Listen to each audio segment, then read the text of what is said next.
มานอยู่พี่น้องมานี่นกคุ้ม3 ตัว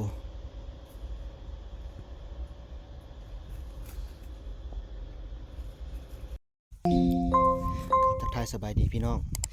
มาพอสร้างอีกแล้วมานี่พอสร้างจะพาไปโตนกคุ้มเด้อพี่น้องมานี่นี่ก็เข้าป่าแล้วมานี่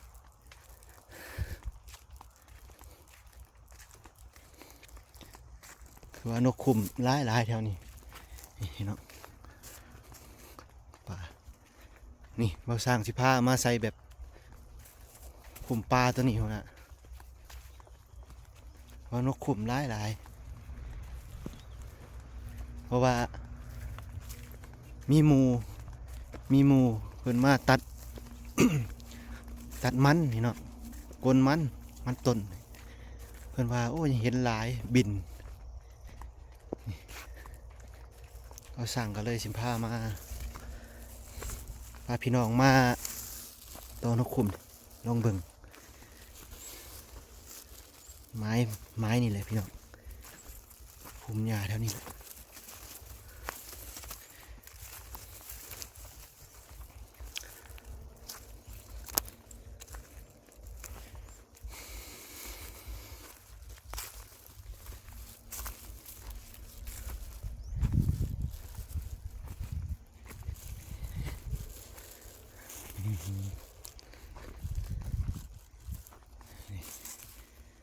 มันเพิ่นกลมันพี่น้อง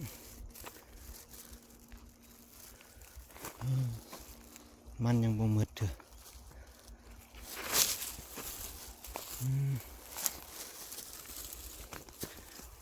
นี่มันเพิ่นยังบ่หมดเถอะพี่น้องเพิ่นยังกลอยู่แต่หัวน้อยๆเลยหัวออกหล่าหลัง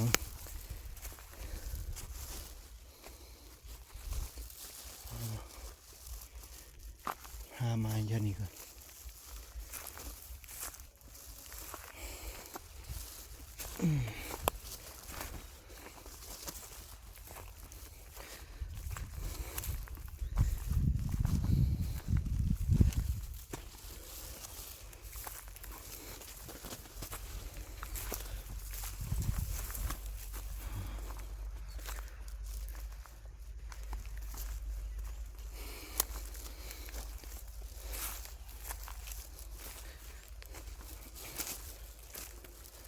สอหามาพี่น้องเอ้ยจะปลาย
มาเริ่มใส่กันเลยพี่น้อง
ไปพี่น้อง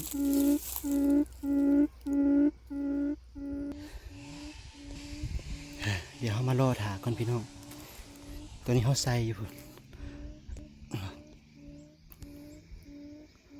ใส่อยู่พุ่นเดี๋ยวเขารอถาก่อนพี่น้อง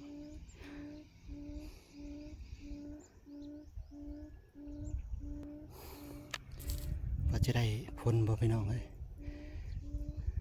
คือว่าไม้นี่ว่าคุมลายพี่น้องเดี๋ยวเขารออีกประมาณครึ่งชั่วโมงเดียวเอาไปยามเบิ่งเอาสำนีก่อนเด้อพี่น้องเด้อเดี๋ยวบ่าวสร้างจะมาถ่ายคลิปอีกเดือนหนึ่งไปพี่น้องบัดนี้ลงไปจอบเบิ่งพี่น้องไปจอบเบิ่งเงินขึ้นดักนกคุ้มมันมีนกเขาปะ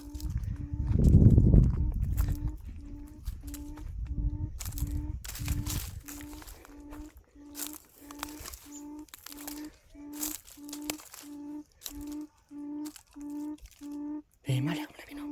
นี่ได้แล้วนี่มาแล้วตัวนึงพี่น้องนี่มาแล้วนี่เด้มาแล้วพี่น้องนี่พี่น้อง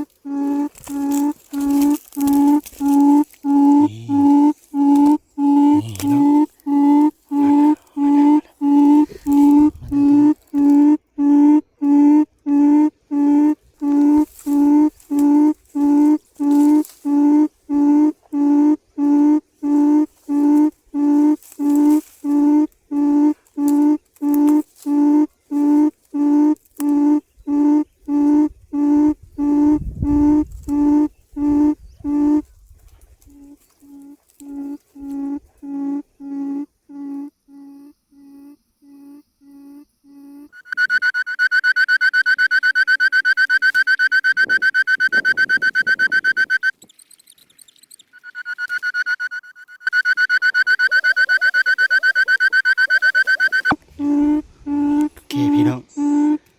เดี๋ยวมาจอบอีกเชือนึงไปก่อนพี่น้องถือว่าหมานเต็มแรกแล้วพี่น้องเดี๋ยวรอบังอีกจักน้อยก่อนพี่น้องใส่บ่ถึง20 นาทีซ้ำพี่น้องเลย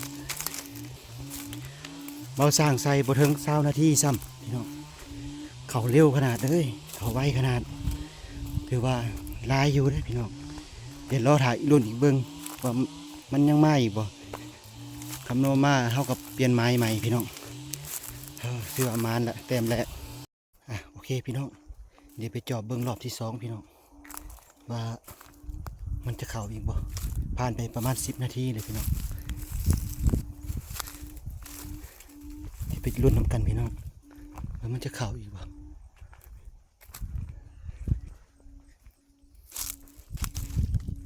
ถ้ามันบ่เข้าเฮาก็ต้องได้ย้ายไม้ใหม่พี่น้องนี่มาแล้วอีกตัวนึงพี่น้องนี่นี่เห็นว่าพี่น้องแบบนี่พี่น้องเห็นป่ะนี่มาบัดนี้พี่น้องเดี๋ยวเราสร้างสิภาพไปยามอีกเท่านึงพี่น้องไปยามอีกเท่านึงว่ามันจะหิ้งบ่จะมานบ่พี่น้องเดี๋ยวไปรับส้มน้ำกันพี่น้องรอบ2เมื่อกี้นี่ไปมันเข้ามาหลายตัวอยู่พี่น้องแต่มันถึกตัวหนึ่งแหละมันตื่นเวลาเราสร้างไปยามแล้วมันตื่นมันบินเข้าป่าคือเดี๋ยวรอบที่3เดี๋ยวเราไปยามอีกเท่านึงพี่น้องนี่กำลังไปพี่น้องจะมานอยู่ป่ะพี่น้องหรือว่ามันหนีเลยอยู่โอ้พี่น้องมานอยู่พี่น้องนี่เห็นแบบอยู่พี่น้องนี่พี่น้องเห็นแบบอยู่พี่น้อง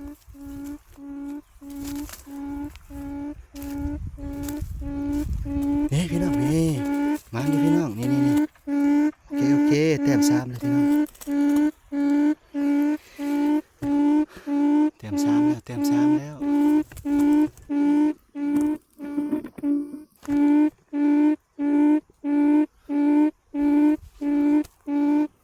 เห็นบ่พี่น้องโอเคเดี๋ยวไปสร้างโพสต์ก่อน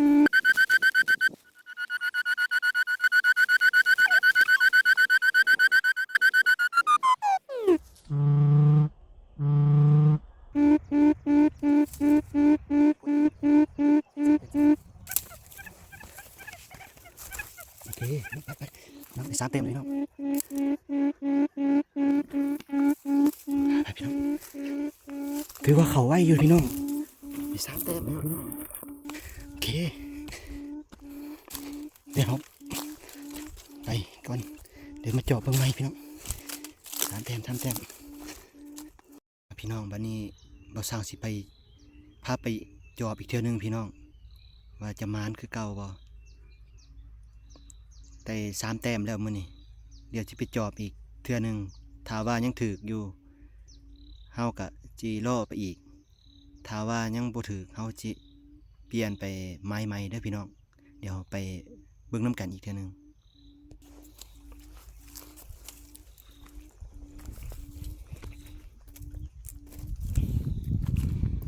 พี่น้อง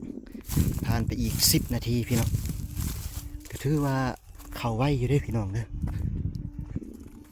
ได้3 แต้มพี่น้องเอ้ยประมาณครึ่งชั่วโมงได้3 แต้มเดี๋ยวไปจอบเบิ่งอีกเทื่อนึงว่ามันจะมานบ่พี่น้อง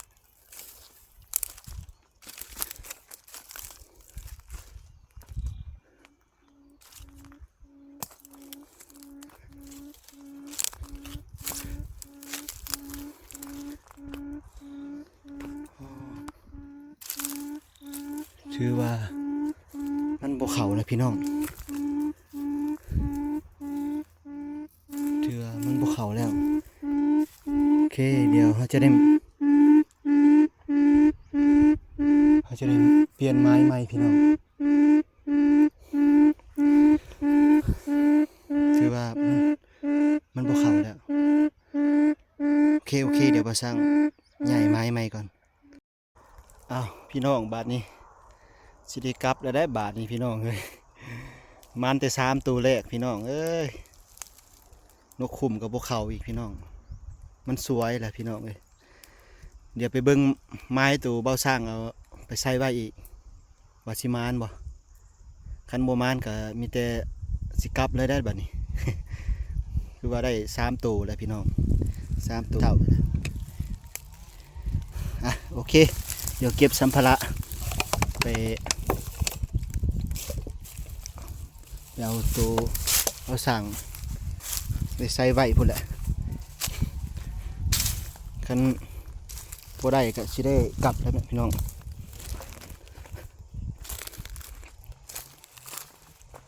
คือว่าเห็นว่าสร้างไปใส่อยู่บนนั้นคือ ย่างกายไปก็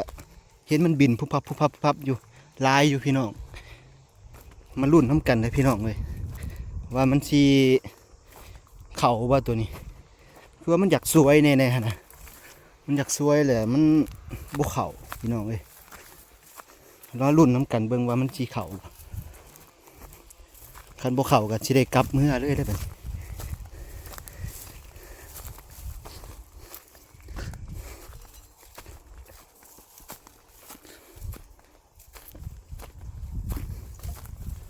เพราะว่าภาษาก็มาเห็น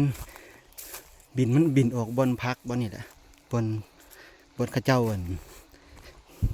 ก้นมันพี่น้องบนพักข้าเจ้าก้นมันนี่บินออกมานี่2 ตัวบริทายไว้แล้วก็อยู่ในป่านี่อีก2-3 ตัวบินรุดขึ้นเขาสร้างก็เลยมาใส่อยู่บนนี่ดักไว้ว่ารุ่นน้ำกันพี่น้องมาสิมานเลยบ่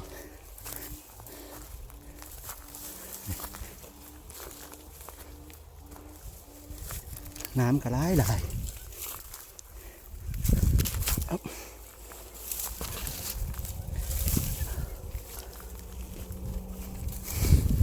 เดินน้ำกันพี่น้องเอ้ย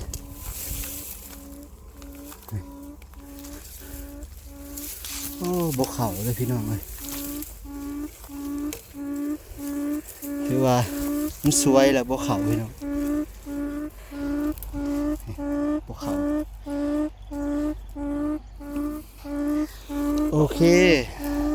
กันบกเขากับเราสร้างกับชีริขออำลาพระจากสำหรับมื้อนี้เด้อประมาณ3 ตัวนะพี่น้องกันเฮงอยู่ก็บ่มีหยังหลายก็ฝากกดไลค์กดแชร์กดติดตามให้เบาสร้างเด้อเพื่อเป็นกำลังใจเฮ็ดคลิปต่อไปเด้อพี่น้องเด้อคลิปนี้ก็ขออำลาพระจากบ๊ายบายนะพี่น้องคลิปหน้าพอกันใหม่